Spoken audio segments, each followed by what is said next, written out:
PM Narendra Modi का Israel दौरा सुर्खियों में है।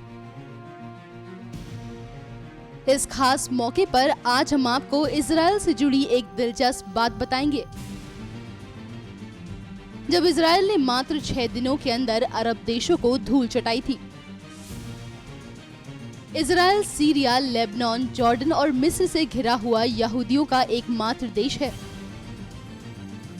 लेकिन इजरायल जब आजाद हुआ था, तब इजरायल के पड़ोसी देश उसे अपना निशाना बनाते रहते थे। बात इतनी बढ़ गई थी कि इजरायल की आजादी के कुछ समय बाद अरब देशों ने इजरायल पर हमला कर दिया था। ये भयंकर युद्ध 1 साल तक चला था। इस युद्ध में जीत इजरायल की हुई थी। इस लड़ाई के बाद इजरायलियों ने फिलिस्तीन के एक बड़े हिस्से को अपने हाथों में ले लिया था। लेकिन खास है वर्ष 1967 जून का वो महीना, जब अपनी आदत से मजबूर मिस्र, सीरिया और जॉर्डन ने एक बार फिर इजरायल पर अपने हमले का प्लान बनाया। ये तीनों देश इजरायल को 3 तरफा घेरने की फिराक में थे। इस हमले में एक तरफ जहां मिस्र बॉर्डर इलाकों में सेना की तैनाती कर रहा था, तो वहीं दूसरी तरफ सीरिया ने अपने वायुसेना को इजरायली सीमा से सटे गोलन हाइट्स पर तैनात कर दिया था। लड़ाई की सारी तैयारियां हो गई थीं। इजरायल भी कहां पीछे रहने वाला था।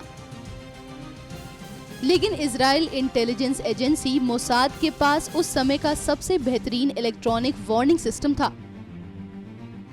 दुश्मन कुछ सोच समझ पाता इससे पहले ही इजरायल ने अपना दम दिखा दिया। सुबह के 7:30 से 8 तक का वक्त था। इजरायली सेना ने मिस्र के लड़ाकों को निशाना बनाना शुरू किया। बस फिर क्या था, महज 3 घंटों के भीतर इजरायल की सेना ने मिस्र के 340 में से 300 लड़ाकू प्लेन जमी दोस्त कर दिए और महज 4 दिनों से भी कम वक्त में मिस्र की सेना को इजरायल की सेना धूल चढ़ा चुकी थी। जिसके बाद इजरायल ने मिस्र के सिनाई उपद्वीप और गाजा पर अपना कब्जा जमा लिया था। सीरिया को धूल चटाकर गोलन हाइट्स पर कब्जा कर लिया था। जॉर्डन को मात देकर वेस्ट बैंक में अपना कब्जा कर लिया। इजरायल की इस युद्ध गाथा से पता चलता है कि ये देश अपनी सैन्य ताकत में कितना मजबूत है। न्यूज़ एक्सप्रेस की रिपोर्ट।